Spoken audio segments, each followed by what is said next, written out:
नमस्कार, आप देख रहे हैं वी टाइम न्यूज। बढ़ते हैं झारखंड की खबरों की ओर। चंदन कियारी विधायक अमर कुमार बावरी को बीजेपी विधायक दल के नेता बनाए जाने और मांडू विधायक जेपी पटेल को सचेतक बनाने पर पार्टी के प्रदेश कार्यालय में राज्यसभा सांसद आदित्य साहू के नेतृत्व में खुशी व्यक्त की गई। कार्यकर्ताओं ने पटाखा फोड़कर और एक दूसरे को मिठाई खिलाकर बधाई दी। राज्यसभा सांसद आदित्य साहू ने अमर कुमार बावरी और जेपी पटेल को बधाई देते हुए कहा, अमर कुमार बावरी का नेता प्रतिपक्ष बनना गर्व का विषय है। एक साधारण परिवार से आने वाला व्यक्ति के लिए ऐसे पद पर जाना प्रधानमंत्री नरेंद्र मोदी के सोच का ही परिणाम है और सिर्फ भाजपा में ही यह संभव है, इसलिए हमें गर्व है। वही अमर कुमार बावरी को भारतीय जनता पार्टी के नेता प्रतिपक्ष बनाए जाने पर राज्यसभा सांसद महुआ मांझी ने कहा कि बहुत सारे ऐसे आयोग बाधित थे, कई सारे आयोग में नियुक्तियां नहीं हो पा रही थी।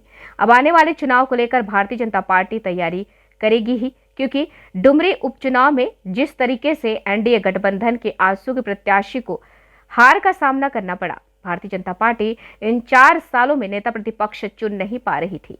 देखिए, भारतीय जनता पार्टी विश्व की सबसे बड़ी पार्टी ऐसे नहीं कहा जाता है और ऐसे नहीं बना है। लोकतांत्रिक देश भारत है और भारतीय जनता पार्टी लोकतांत्रिक पार्टी है। इसमें राजतंत्र नहीं है। कभी भी कोई भी या गांव में रहने वाला व्यक्ति हो, शहर में रहने वाला व्यक्ति हो, अपने काबिलियत पर भारत के प्रधानमंत्री जैसे शीर्ष पद पर आसीन हो सकता है। और हम सब झारखंड के विशेषकर अनुसूचित जाति वर्ग, जिसकी संख्या 50 लाख है, हम लोग बेहद खुशी है।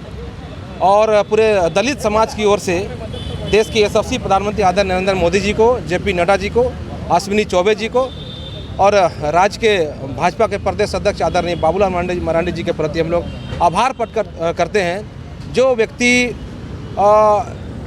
जब से इस झारखंड राज्य में संघर्ष शुरू किया, एक दलित समाज से निकला, साधारण परिवार से निकला हुआ व्यक्ति अपने जीवन संघर्ष को अपने रास्ता बनाकर राज्य में विधायक बने, राज्य में मंत्री बने और अभी विधायक रहते हुए विपक्ष की भूमिका जिस प्रकार से विधानसभा के पटल पर होना चाहिए था, उस प्रकार से झारखंड के अंदर जो भी समस्या हो, जिनकी भी समस्या हो, चाहे दलित के वर्ग की समस्या हो या कोई आदिवासी के बीच अत्याचार अन्याय हो, जो भी अत्याचार अन्याय होता था, उसमें आदरणीय श्री अमर कुमार बावरी जी आप देखे होंगे विधानसभा के अंदर में प्रमुखता से और दमदार तरीके से उठाने का काम वो किए थे।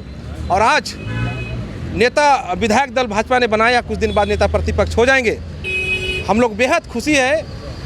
जो समाज दबे कुचले समाज है, जिनकी आवाज़ विधानसभा में या लोकसभा में या राज्यसभा में उठनी चाहिए, उठता ही है। भारतीय जनता पार्टी के लोग उठाते हैं, लेकिन उठाने वाला वर्ग से ही एक आदमी को आप विधायक दल का नेता बनाते हैं, तो कहीं ना कहीं भारतीय जनता पार्टी में लोकतंत्र है और सबका साथ, सबका विकास, सबका विश्वास, ऐसे नहीं कहा जाता है कि भारतीय जनता पार्टी का जो विचारधारा है कि समाज में रहने वाले अंतिम व्यक्ति की चिंता करनी है और उसके दरवाजे तक विकास की किरण और उसके चेहरे पर मुस्कान लाना है। और मुझे लगता है कि भारतीय जनता पार्टी ने इस राज्य में पहली बार किसी एक दलित परिवार, एक शोषित परिवार, एक वंचित परिवार का एक साधारण कार्यकर्ता को, जो कि ज़मीन से जुड़ा हुआ कार्यकर्ता हैं, वैसे अमर बावरी जी को, जो बोकारो चंदन कियारी के लोकप्रिय विधायक हैं, उनको विधायक दल का नेता केंद्रीय नेतृत्व ने विधायकों की राय पर बनाने का काम किया है।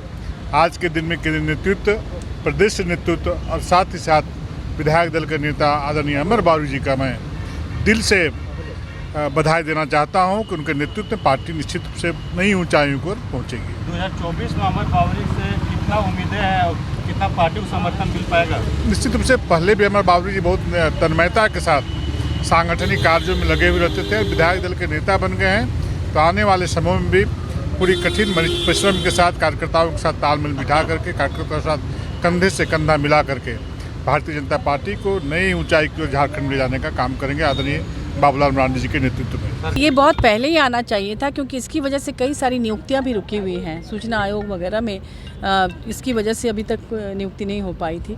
और आने वाले चुनाव की तैयारी तो करेंगे ही, क्योंकि डुमरी उपचुनाव में जो रिज़ल्ट आया उससे भी भाजपा थोड़ा घबरा गई है कि आगे क्या होगा, क्योंकि इतने प्रयासों के बावजूद, तमाम गठबंधनों के बावजूद डुमरी की जनता ने भाजपा को नकार दिया। आज